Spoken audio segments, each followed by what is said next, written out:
Hello, class, and good evening. My name is Delana Respis Palmer. This is my Week 6 presentation on my special population group.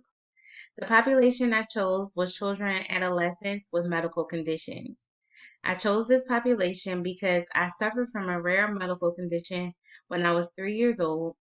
My oldest son was born with jaundice and had major surgery at the age of 4. It was with the help of the medical social worker my family and I were able to get through a difficult time. Medical social workers are integral to the pediatric field. Social workers working with pediatric and adolescent patients work in inpatient and outpatient settings to support children who are experiencing chronic and/or severe medical conditions. Typically, medical social workers can assist children and adolescents with medical conditions in a medical setting, such as a hospital. However, this could also include private practice, clinics, community centers, and other settings that provide medical care to adolescents and children. Medical social workers work with families, providing emotional support, care coordination, connections to important resources, and help navigate the medical system.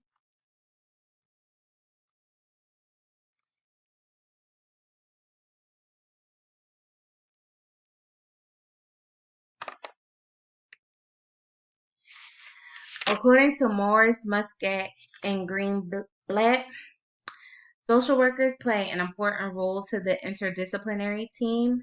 The social worker's role on the team is to provide a voice and advocate for children and their families and on the medical decision that is in the best interest of the patient.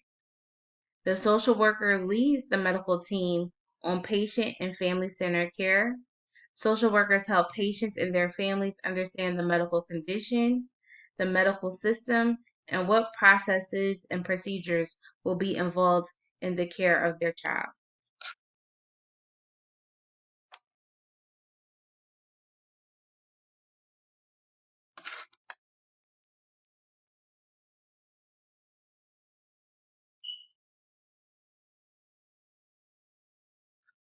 According to SILS et.al., after conducting a survey using data from caregivers and a survey using data about communities, the social challenges faced by children and adolescents are poverty and family household dynamics.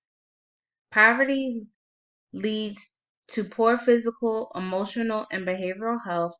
Living in poverty can impact proper nutrients, being able to afford medications or medical treatments, and access to specialty health professionals. Stress from negative family dynamics or relationships, such as a parent being incarcerated, single parent households, or parents with mental illnesses, can impact mental health and cause physical symptoms. How will you, as a social worker working with this group, prepare to address such challenges and needs? Stiles and the other authors of the studies recommended screening tools. The next step to better understand pediatric healthcare would be to screen for and identify social stressors in patients early on and to establish best practices for connecting families to social services for additional support. An article written by Walensky acknowledges that when social workers address social or non-medical barriers faced by patients, such as early childhood care, employment opportunities, and education, the health outcomes can change for the better. Social barriers have a tendency to take precedence over health.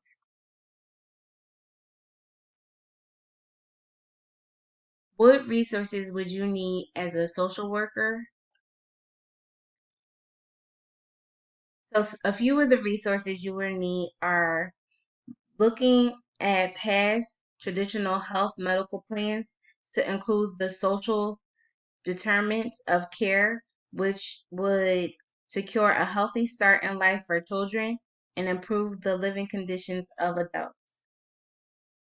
By providing funding to agencies that are directly in the community that patients trust, makes the community more effective builds bonds between community members, and provides a network of support for children and adolescents with medical conditions and their families where they reside.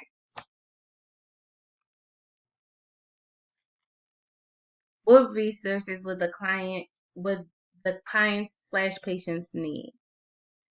When completing the discussion post for week 5, I had identified several main issues social workers need to provide as resources for the patients and their families.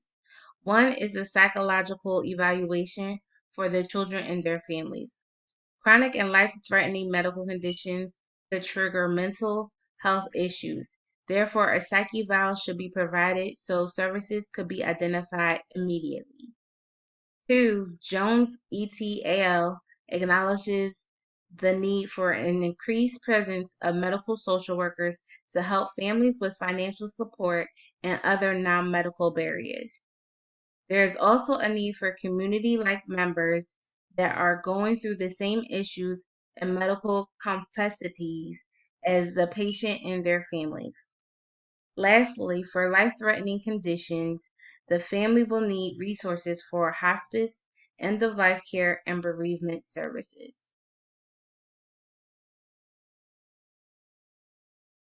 How will you as a social worker distinguish yourself from others working with this client slash patient and highlight your various skills aside from basic case management slash discharge planning rules? The skills that I could contribute to this specific population is empathy, compassion, and understanding. I was a child watching my parents care for me when I was diagnosed with a life-threatening medical condition. I observed my parents navigate through various resources for my sister, and I myself, as a parent, had to rely on a medical social worker when my son was born with jaundice. I knew very little about the hospital system and how to navigate it, but I'm versed in assessments and can provide supportive counseling and crisis intervention. So my question for my peers, on a macro level, how could the financial burden of caring for a child or an adolescent with a medical condition be addressed? My last slide as my references. I appreciate you watching my video. Thank you so much.